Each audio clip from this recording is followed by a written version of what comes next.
আজি বিশেষকে আমাৰ কেন্দ্ৰীয় বাজেট মাননীয় নৰেন্দ্ৰ মোদী ডাঙৰীয়া নেতৃত্বৰ চৰকাৰখনে নিৰ্মলা সীতাৰমণ ডাঙৰীয়ানীয়ে বিগত 1 তাৰিখে ফেব্ৰুৱাৰী 1 তাৰিখে যি কেন্দ্ৰীয় বাজেট আমাৰ সংসদত উত্থাপন কৰিছে আৰু এই কেন্দ্ৰীয় বাজেটে সমগ্ৰ দেশৰ আৰ্থিক সামাজিক গোটেই পটভূমিটোক বেলেগ একটা দেশক 2047 চনত বিকশিত ভাৰত গঢ়াৰ ক্ষেত্ৰত এক নতুনকৈ চিন্তা চৰ্চা আৰম্ভ কৰিছে।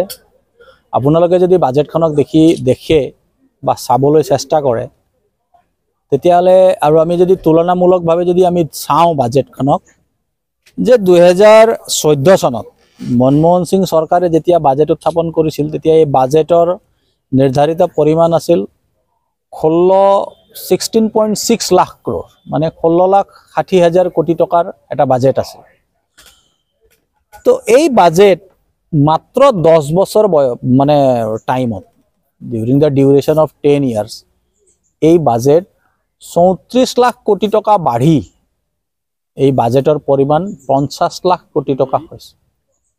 যদি চিন্তা কৰক যে এখন চৰকাৰে মাত্ৰ 10 বছৰতে 16 লাখ কোটিৰ বাজেটক 34 লাখ কোটি টকা যদি বঢ়াই লৈ গৈছে তেতিয়াহ'লে ইয়াৰ পৰিমাণ ইয়াৰ স্কেল এই বিষয়বস্তুটো আমি উপলব্ধি কৰিব পাৰোঁ। এখন চৰকাৰে ফিস্কেল ডেফিচিট কমাইছে। আগতে ফিস্কেল ডেফিচিট আছিল 5% অলমোষ্ট, এতিয়া 4% হৈছে। এইটো আমাৰ কাৰণে খুব ভাল। আৰু আপুনি যদি দেখে যে সমগ্ৰ বিশ্বত আজি ইউক্ৰেইনৰ যুদ্ধ, ইজৰাইলৰ যুদ্ধ, কোভিডৰ 3 বছৰৰ এটা সিচুৱেশ্যন, তাৰ পিছতো আজি আমাৰ জিডিপি গ্ৰোথ প্ৰায় 6.5% হৈছে আৰু বিশ্বৰ সকলোতকৈ ডাঙৰ অৰ্থনীতিবিলাকৰ ভিতৰত আমাৰ দেশখন 1 নম্বৰত আছে। আৰু আমি যদি সাধাৰণভাৱে এজন সাধাৰণ নাগৰিক হিচাপে যদি বাজেটখনক যদি বুজিবলৈ যাওঁ তেতিয়াহ'লে আপোনালোকে দেখিব যে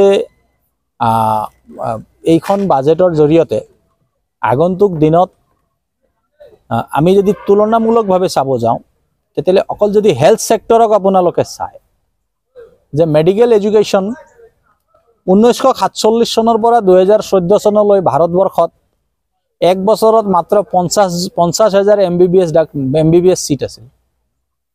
আজি যিটোৰ পৰিমাণ প্ৰায় 1,25,000 হৈছে আৰু আগন্তুক 5 বছৰত এই MBBS সিট 75,000 বঢ়োৱাৰ কাৰণে চিন্তা চৰ্চা কৰা হৈছে। গতিকে যে 75 ইয়াৰ্ছত 50,000 সিট আৰু 10 বছৰত অলৰেডি 75,000 বাঢ়ি গ'ল আৰু 5 বছৰত আৰু 75,000 বাঢ়িব। তো এই স্কেলটো আপোনালোকে অনুমান কৰিব পাৰে। ঠিক তেনেকৈ যে 2014 চনলৈ ভাৰতবৰ্ষৰ IIT সমূহত মাত্ৰ 6,500 ষ্টুডেণ্টে এডমিশ্যন ল'ব পাৰিছিল। সেইকাৰণে IIT সিটৰ কাৰণে ইমান মানুহে কিমান চিন্তা কৰিবলগীয়া, বোলে IIT এটা পাবলৈ মানুহে গাড়ী লৈ চাবলৈ আহে বোলে ল'ৰাজনে IIT পাইছে। কিন্তু আজি আমাৰ চৰকাৰে টাৰ্গেট কৰিছে যে আগন্তুক 5 বছৰত যাতে IITত প্ৰায় 1 লাখতকৈ বেছি ল'ৰা ছোৱালীক যাতে আমি তাত এডমিশ্যন দিয়াব পাৰোঁ, IITত শিক্ষা গ্ৰহণ কৰিব পাৰে, তাৰ কাৰণে ব্যৱস্থা গ্ৰহণ কৰোঁ। এতিয়া আপোনালোকে যদি চাই যে আজি হেল্থৰ ক্ষেত্ৰত প্ৰতিটো ডিষ্ট্ৰিক্ট হস্পিটেলত আগতে কেঞ্চাৰ বুলি কওঁতে মানুহে চেন্নাই যাব লাগে, মুম্বাই যাব লাগে, দিল্লী যাব লাগে। তো আমাৰ অসমত অলৰেডি মাননীয় মুখ্যমন্ত্ৰী ডাঙৰীয়াৰ নেতৃত্বত 17খন কেঞ্চাৰ হস্পিটেল খোলাই হৈছে।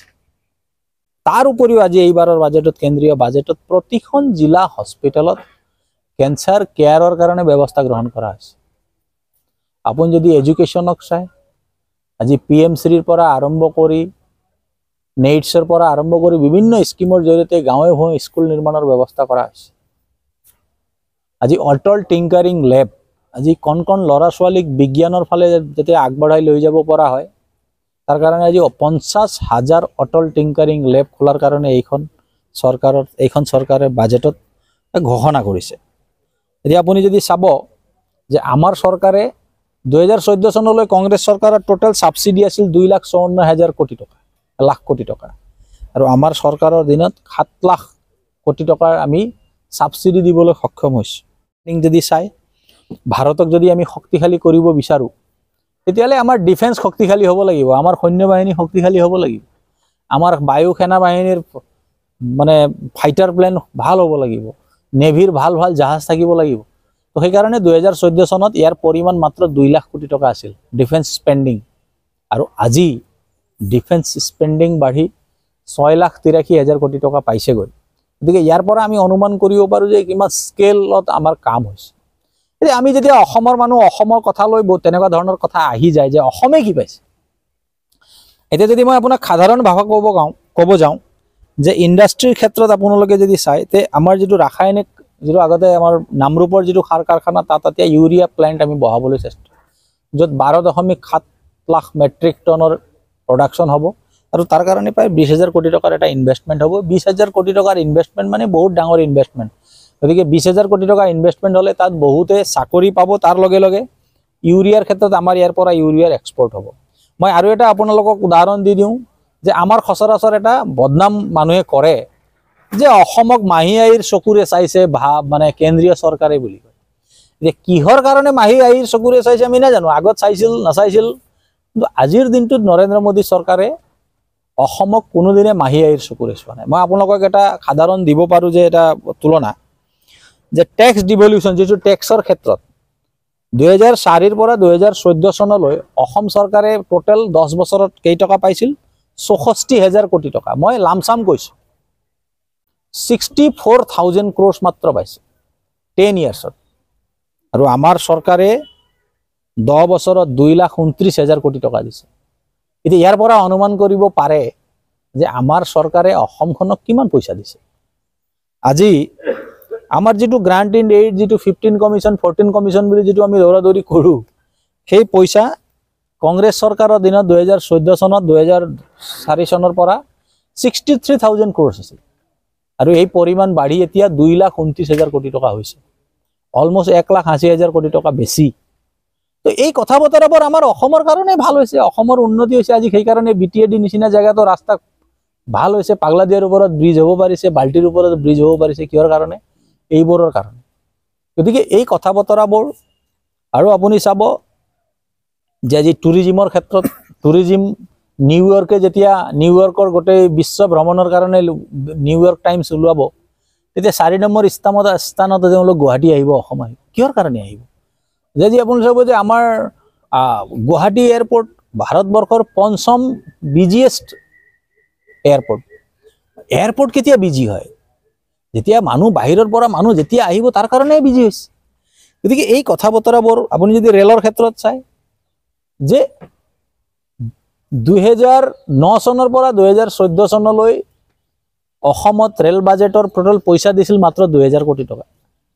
আমাৰ চৰকাৰখনে মাত্ৰ বিগত বছৰতে 10,000 কোটি টকা ৰেলৰ কাৰণে খৰচ কৰিছে। আজি আমাৰ ৰেলত ডাবলিং দ্বৈত ৰেলপথৰ কাৰণে আমাৰ আগতে আন্দোলন চলিছিল, এতিয়া দ্বৈত ৰেলপথ হৈ গৈছে, মানুহে গমেই নাপায়।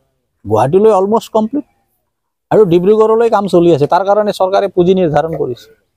তাৰ লগে লগে যে ইলেক্ট্ৰিক যিটো ব্যৱস্থা আপোনালোকে দেখিছে, আগতেতো ইয়াৰ কাৰণে আন্দোলন গৈছিল, কিন্তু আপোনালোকে কোভিডৰ টাইমত মোটামুটি সমগ্ৰ ৰেলপথ আমাৰ ইলেক্ট্ৰিফিকেশ্যন কৰা হ'ল।